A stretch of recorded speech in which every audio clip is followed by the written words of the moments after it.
नारायण नमस्कृत्य नरं चैत नरोत्तमं देवी सरस्वती व्यासं ततो जयमुदीरये लक्ष्मीनाथ समारंभा नाथ आमुनिमध्यमा अस्मदाचार्यपर्यन्तां वन्दे गुरु परंपरा। राधा मेरी मात है, पिता मेरे घनश्याम, इन दोनों के चरणों में मेरा कोटि कोटि प्रणाम। आप सभी भक्तों को दास का प्यार भरा राधे राधे। कैसे हो आप सब? प्रभु की कृपा आप सब पर हमेशा बनी रहे और आप सब हमेशा प्रसन्न रहे। जैसे कि आप सभी भक्त जानते हैं कि निर्जला एकादशी बहुत ही ज़्यादा निकट है। अब निर्जला एकादशी कब है इसके बारे में हमने अपने YouTube चैनल सत्य यूनिटी संघ में इसकी पूर्णतः वीडियो डाल दी है। क्यों हम लोग 7 जून को, इस बार की निर्जला एकादशी हम लोग 7 जून को मनाएंगे। वैसे 6 जून को भी है, पर क्यों है हम लोग 7 जून को क्यों मना रहे हैं, क्या कारण है, पूरा कारण सहित प्रमाण के सहित हमने अपने YouTube चैनल पर वीडियो अपलोड कर दी है। आप लोग अभी जाएं और उस वीडियो को देखिए। पहले जानिए कि क्या कारण है, तभी जाके कोई व्रत करें। वरना कोई भी आपको बेवकूफ़ बना सकता है कि अरे सनातन धर्म में तो 2-2 व्रत होते हैं। क्यों है, क्या कारण है? हमारे यहाँ पर हर चीज़ साइंटिफिक है। हम लोग हर एक-एक मिनट, हर एक नक्षत्र को देखते हैं। चलिए, इसके बारे में तो मैंने उस वीडियो में चर्चा पूर्णतः की ही है। आज एक विशेष चर्चा, बहुत से भक्तों का प्रश्न था, तो वही प्रश्नों के उत्तर ये दास देने के लिए आया है। आपके मन में कोई प्रश्न ना रहे और आपको भी कोई प्रश्न हो तो बेझिझक कमेंट करें, उसका उत्तर ये दास देने की अवश्य कोशिश करेगा। जैसे कि निर्जला एकादशी है। निर्जला एकादशी के दिन आप सभी क्या करें? आप सभी सुबह-सुबह, आप सभी को पता है कि 5 बजे अब तो जेठ लगा हुआ है, सुबह 5 बजे सूर्यदेव प्रकट हो जाते हैं। तो आप लोग 4:30 बजे से पहले-पहले जो भी अगर आपको जल ग्रहण करना हो, मीठा पानी पीना हो, तो आप जल तब ग्रहण कर सकते हैं। उसके बाद सूर्योदय होने के बाद आपका व्रत ऑटोमेटिक ही प्रारंभ हो जाएगा, आप कोई जल ग्रहण नहीं कर सकते। सूर्योदय के सूर्योदय के उपरांत सूर्य अगले सूर्योदय तक आप लोग 24 घंटे की यह निर्जला एकादशी का व्रत करेंगे बिना अन्न जल के, तब आपको पूर्णतः एकादशी का व्रत लगेगा।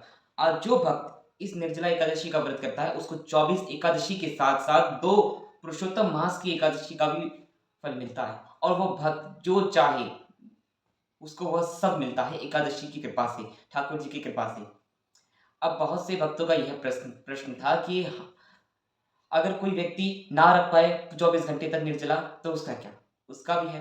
आप लोग सूर्योदय के उपरांत निर्जल रहिए। उसके बाद अगर सामर्थ्य नहीं है तो शाम की सूर्य अस्त के बाद आप लोग 2 घंटे बाद आप लोग जल ग्रहण कर सकते हैं। यह उनके लिए है जो जो नहीं रह सकते हैं बस। पर ये नहीं है कि अगर आपने आधे में ही जल ग्रहण कर लिया तो आपका व्रत खंडित हो जाएगा। नहीं, व्रत खंडित नहीं होगा। आपको एकादशी का फल तो मिलेगा ही मिलेगा। भले ही आपको पुरुषोत्तम मास की 2 एकादशियों का व्रत ना मिले, लेकिन 24 एकादशी का व्रत मिलेगा। नॉर्मल जो आप एकादशी का व्रत करते हो उसका फल आपको अवश्य मिलेगा। परंतु जो 24 घंटे निर्जल रहेगा और तपस्या करेगा उसको विशेष फल मिलेगा। अब आप लोग, जो लोग व्रत हैं, जो एकादशी का व्रत करते हैं, जिनकी तबीयत खराब रहती है, तो आप सब क्या करें, आप सब फलाहार भी कर सकते हैं, कोई इसमें दिक्कत नहीं है।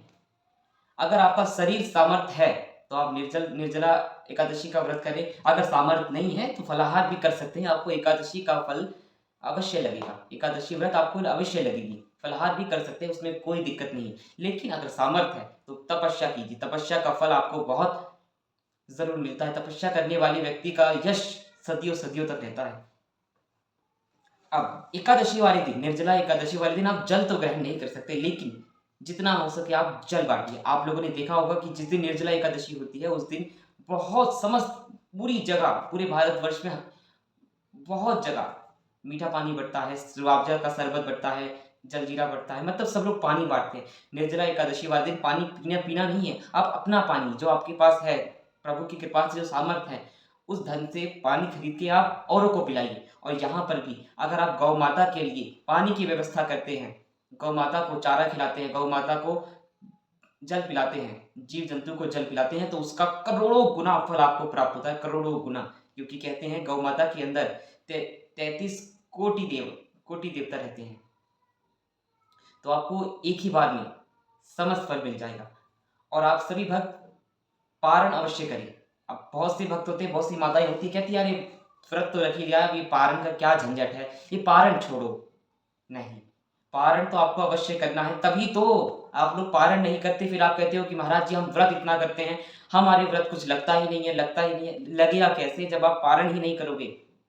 किसी को, अतिथि को घर में बुलाने के बाद, उसका आदर सत्कार करने के बाद जब विदाई भी देते हैं, हमारे यहाँ विदाई का रिवाज है। जब अतिथि जब घर से जाते हैं तो उनको वस्त्र, जो सामर्थ्यवान होता है वह विदाई उनको कराते हैं।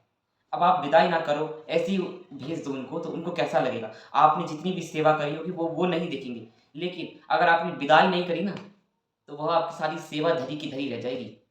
इसीलिए पारण आप अवश्य करें, और समय समय के भीतर रहते हुए ही पारण करें। हमने अपने YouTube चैनल पर पारण का समय भी आपको डाल दिया है। आप पारण उसी समय पर करें, 8 जून को। और सुबह-सुबह पारण कैसे करें? ठाकुर जी को जो आप स्नान कराएँ चरणामृत से, वही चरणामृत आप पान करके अपना व्रत का पारण कर सकते हैं। उसके बाद चावल का भोग लगाएँ इत्यादि। ब्राह्मण को, अगर सामर्थ्य है तो ब्राह्मण को भोजन कराएँ, और नहीं तो ठाकुर जी को भोग लगा के आप पारण कर सकते हैं। आप सभी भक्तों को राधे राधे। निर्जला एकादशी का व्रत आप सभी भक्त करें, और ठाकुर जी आपकी सभी मनोकामना पूर्ण करें। आप सब पर प्रभु की कृपा हमेशा बरसती रहे। जय श्री राम, जय जय श्री राधे।